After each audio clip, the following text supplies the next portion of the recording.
ते आमच्या शेतीचे पैसे होते, ते पप्पांनी शेती विकून बँक मध्ये टाकले होते 2021 या वर्षी, आणि अजून पण त्यांनी वापस नाही दिलेले। पप्पांनी त्यांना पूर्वसूचना केलेली की आता खरंच खूप झालं सर, प्लीज आमचे पैसे वापस करा।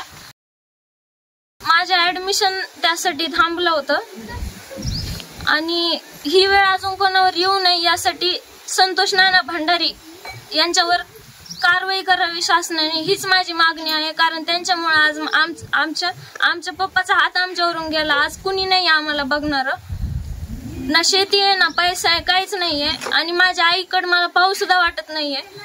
आम्ही गेवराईमध्ये राहायचो, किरायाने राहत होतो। माझी आई ब्लाऊज शिवायचे दिवस रात्र आमच्या शिक्षणासाठी। आम्हाला 5वी पासून पप्पांनी तिकडं शिक्षणाचं महत्त्व माहिती होतं, त्यामुळे आम्हाला एक टाउनच्या ठिकाणी आम्हाला शिकवायला टाकलं होतं। मला 8वीला CBSE शाळेत शिकवलं पप्पांनी आणि मी पूर्ण मेहनत केली।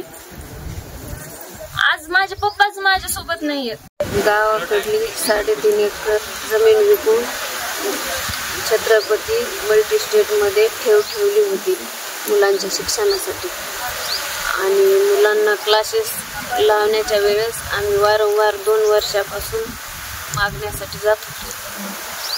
तर त्यांनी 15 दिवसाची 20 दिवसाची तारीख देऊन 2 वर्ष लावले। त्यांनी काय मुलांच्या शिक्षणासाठी पैसे दिलेच नाही। तर त्या त्रासाला कंटाळून माझ्या पतीने छत्रपती मल्टीस्टेट समोर गळफास लावून बँकेसमोर गळफास लावून आत्महत्या केली। याची सरकारने नोंद घ्यावी आणि आम्हाला न्याय द्यावा।